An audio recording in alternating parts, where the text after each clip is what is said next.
the National Fortnite League news channel. I am Joe Kornacki. As early votes are starting to pour in for the 2023 High Council election, our first poll is yielding results. Here we can see the official 7-candidate list and the support that the 17 members of the voting electorate feel for them. So, at the start over here, you can see this 8.2 had a large lead, and that would be both Everest and Sam. They both stuck together from the beginning to the end. They started at 8.2 and they finished with 7.7. This is expected votes to be obtained by each of these candidates. And if you'll remember, with a 7-person race, these are the numbers you're looking at. If you get 13 votes, you're guaranteed a spot in the High Council. 12, you're guaranteed at the very least a runoff for that High Council seat. 11%, 99% chance of winning or running off for that seat. 10 votes, you have a 92%. 9 votes, you still have a 75% chance. So, initially looking pretty solid for both Sam and for Everest. That 8.2 gives them about a 50% chance of becoming one of the 3 High Councils. But of course, take into consideration that at the beginning there were 6.2 undecided votes. So that is 8.2, but not out of the entire 17. Okay, so many of the electorate are still totally undecided. So that is where both Sam and Everest started. They finished with a 7.7. They dropped just slightly by the end of it, but they started with a large lead. And here you can see the rest of the candidates all really clumped up between 6.6 and 5.7. This 6.6 was Testo, the 6.2 was NBB, the 6.0 was Cam, and at 5.7 we had both JC and Ryan. Okay, and so this was how they were initially with the 6.2 undecided votes. All right, and by the end of the poll, this is where we finished. We had NBB making a huge jump from 6.2 to 8.8. All right, and so that likely has to do with the fact that the Liver King did come out and fully endorse. As you'll see, I'll point to this soon, but Liver King endorsement, these are percentage of people who felt positively about each of these issues. Liver King endorsement only had 36% supporting it, but it also had 52% who felt neutral about it. And so this 36% is really a 36% you can mess around with. It is more than the people who feel negatively about it. So, that's why it's a little bit different from, a topic like the economy that also has 36% approval, but 52% feel very unlikely to vote for a candidate who was to have the economy as one of their main issues. So anyway, the jump for NBB from 6.2 to 8.8 likely coming from people who were in favor of this Liver King endorsement. So here we can see the 6.6 that was our third place dropped down to about a 4.1, and that was Matthew Testore. That drop likely has to do more with the number of undecided voters than actual drop in support for Testo, but I'll get back to that later. So here you can see the 6.0 dropping to a 3.4 for Cam. That is probably chalked up to the same thing.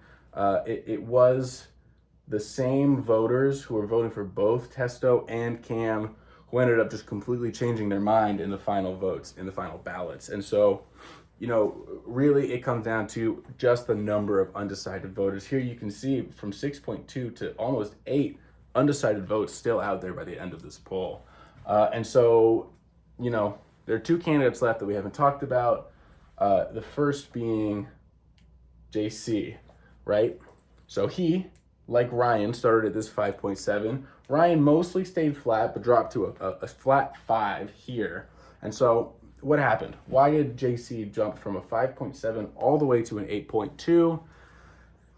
It's not totally certain right now, but it seems like his recent campaign of taking bumps has really resonated with the voters, and it really is a significant jump here, right? 5.7 to 8.2, but also you can see time zones existing, 68.3% approval on that position. And as the person with the furthest time zone, if you do believe in time zones, of course, that's something just to think about. He really did rise. And I think it's really a mix of those two. And so while it is important to look at the horse race, we have NBB, JC, a tie for third and fourth, which is something to really look out for because that means a potential runoff if these were the final standings. But Everest and Sam, then we have Ryan, Testo, and Cam. But something else to think about is these numbers I have in parentheses over here. This is the strength of support.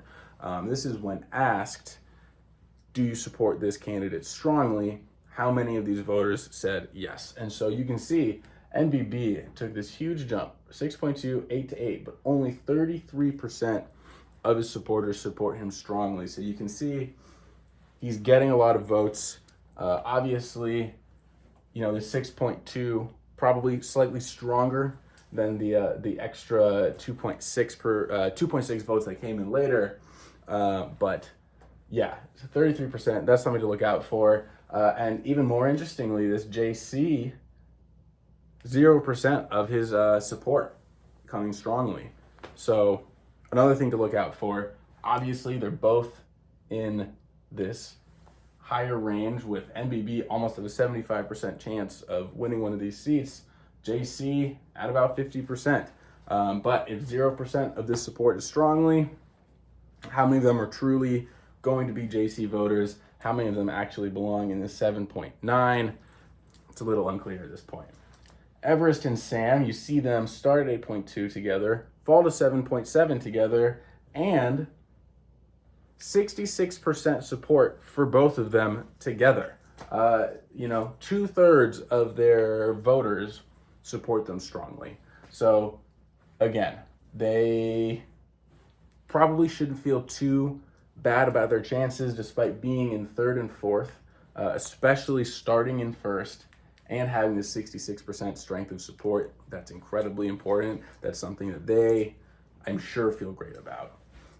Here we can see Ryan, Testo, and Cam all have 50% support from their likely electorate. And while they do have a slight gap here, especially up to NBB, their support is strong. And, a lot, especially with this Testo and Cam contingency, their supporters are inside of this undecided. And so if half of their supporters are supporting them strongly, it is pretty likely that some of these undecided or weak supporters for NBB and JC may end up returning back to Testo, Cam, and Ryan as well.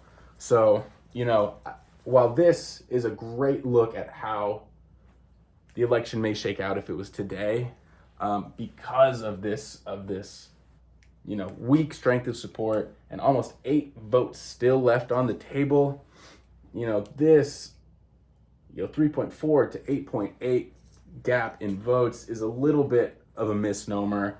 And this real tight gap you see in here in these initials are maybe a little closer to what the final votes will show. And so it is something to keep in mind. But, this is how it is all looking right now with a clear top 4 and a clear bottom 3, but, with huge support for these bottom 3 candidates as well.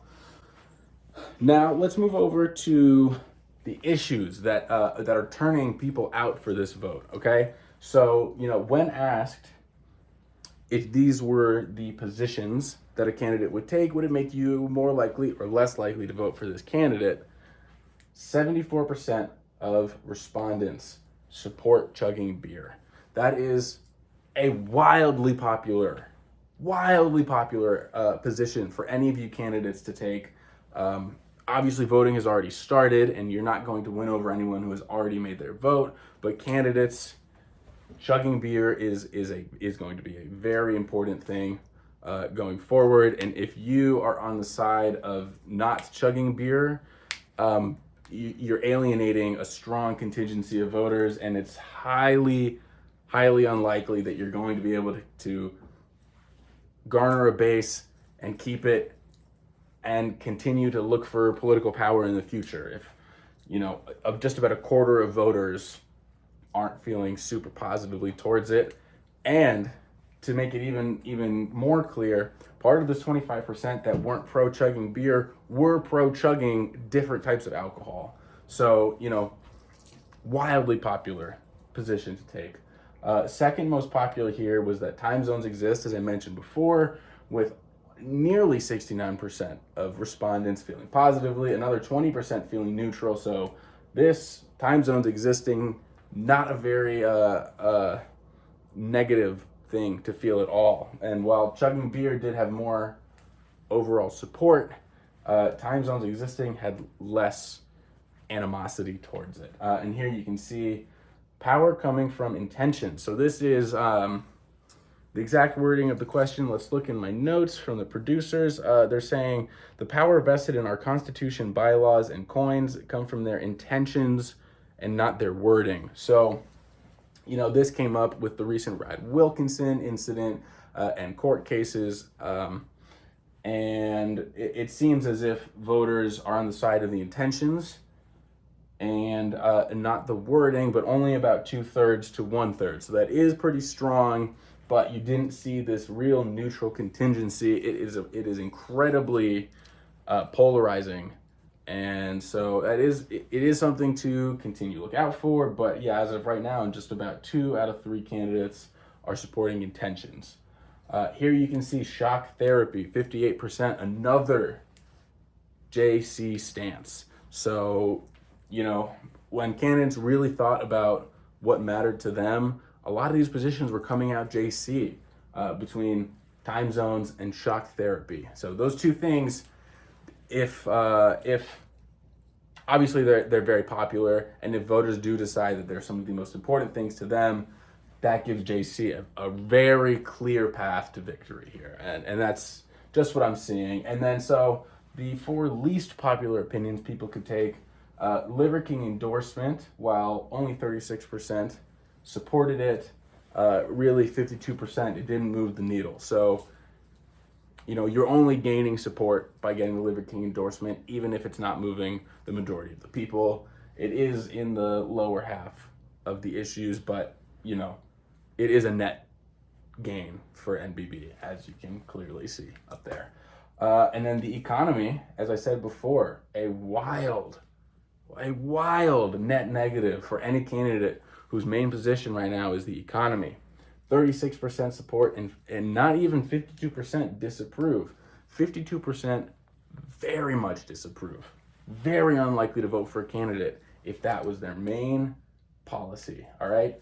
So another unpopular opinion to take in this election is that Tesla's law needs to be tweaked.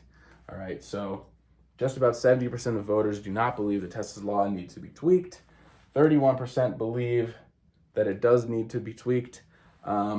And even a part of that 31% don't believe it needs to be tweaked, but that some tweaks would be accepted if they were to further the cause of what it's supposed to be. So, and in last place, only 5.9% of voters would be more likely to support a candidate if that candidate were to believe that Travis Kelce and Taylor Swift make a bad couple. But again, 42% felt neutral about this topic. So it is going to land you a pretty large net negative, but it isn't going to land you in hot water with 94% of voters. And so that's about what we're seeing right now. Again, this is the electorate with stars for any of the candidates who are running. These are the votes you need to get. This is where we stand right now. Early voting is commenced. I'll see you on December 1st.